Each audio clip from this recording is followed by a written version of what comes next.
Governor Ron DeSantis is floating a mid-decade redistricting. It's a controversial effort similar to that being legislated in Texas.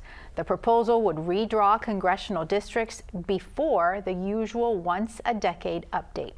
The governor calls a redrawing appropriate. Critics, however, call it political maneuvering.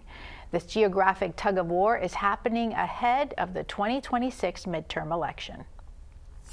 At a press conference in Bradenton, Governor Ron DeSantis argued that Florida's congressional map does not reflect the massive population growth since the 2020 census. Traditionally updated every 10 years, he believes the state could benefit from a mid-decade redraw.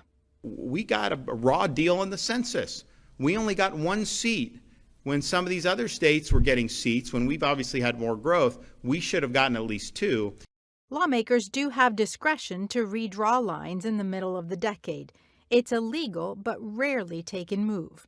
The governor's comments come after the state Supreme Court victory over a congressional map he pushed 3 years ago. In 2022, he vetoed the legislature's congressional map and then offered his own plan. The result? Republicans gained 4 U.S. House seats, and a black majority district in North Florida was eliminated. Democrats are reacting sharply to this mid-decade redistricting idea. They want to cheat in the election. They want to pick their voters rather than voters picking their representatives. And so you'll see us do whatever we can in the courts to make sure that the fair district amendments are enforced. Nationwide, red states like Texas are already considering mid-decade redistricting.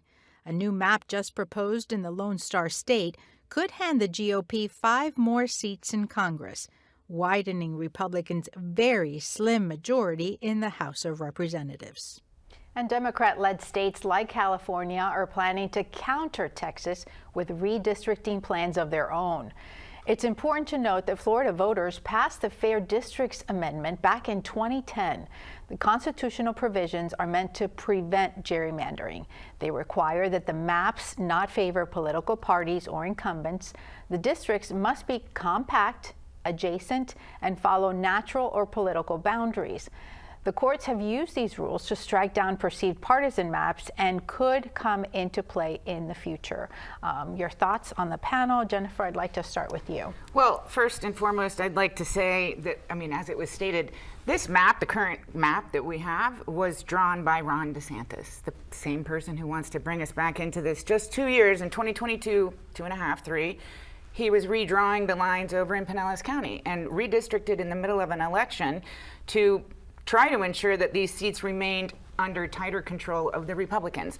So doing it now is quite telling. While Texas is doing it, they want more seats in the United States Congress. Then you have California fighting back, and New York potentially. It's a tit for tat. It's very clearly laid out how this is supposed to work. The census, then the lines are drawn every 10 years across the country. And now this has become another political football. And it's quite obvious a grab at power, and it will disenfranchise many voters if they go out with it. While Texas and California are coming out and saying it very clearly that they are doing this for more votes to align with their leader's political party, the governor keeps pointing back to the census. He has said that the reason that the census has changed dramatically was because of COVID, because we had so many new Floridians coming into the area, and so he's pointing to that. On that, it's kind of hypocritical because he's talking out of both sides of his mouth.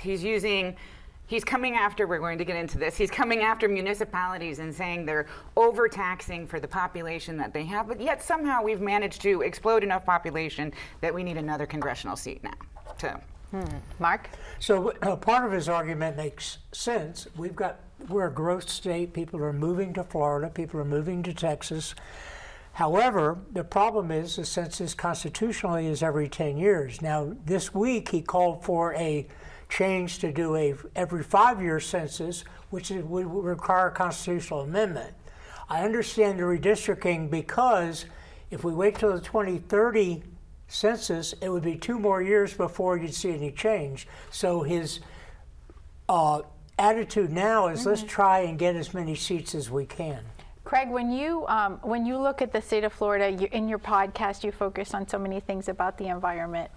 The political environment seems to be more and more stressful, more and more, Well, more and more fighting? Yes, and in this case, I would just mention two things. One, yes, we have had a tremendous growth in Florida, but that growth is slowing down right now. And I believe the most recent figures show that as many people are moving out of Florida now as are moving in. So there may not be the big change the governor thinks there will be if they try and do a redistricting now. The other is the practical problem of when you do a redistricting, that means you're probably going to be redrawing all sorts of political lines. I feel bad for the poor supervisors of election who have to try and cope with that and figure out where the new voting booths are going to go and that kind of stuff, because Lord knows those folks are saints. They just they deserve whatever pay they get. They never win, right? Yeah. Voters are never on either side. Don't Right. seem to be happy with whatever they do. The redistricting is always a comment, is always a topic that brings up a lot of debate. What are you hearing One within of the your things that constituents? the governor's complaining about is we were supposedly entitled to 2 seats and we only got 1 congressional seat. So it's kind of a, he's taking the position that we should have a more balanced legislative or congressional delegation. I have a question. When you all hear leaders from Texas and California and other states say, we need more seats for our party, let's do the redistricting, how does that bode for you? It sounds like gerrymandering is at the root of what they're after. There's only 435 seats, so then you divide it by populations, and that's one of the arguments that DeSantis has also made, is because of the illegal immigrants counting as population, that it contributes to the population numbers, therefore the congressional seats. But the independents and the non-party affiliated voters would say it doesn't make either the Republicans or the Democrats look good or trustworthy. Would you agree with that, Jennifer? I would totally agree with that. Completely. It does. I mean, to a normal voter, to someone who doesn't pay granular attention, they hear, oh, you might be losing favor, and you're talking about we're just going to rig the map to make us have more seats. I mean, that's pretty obvious, yes.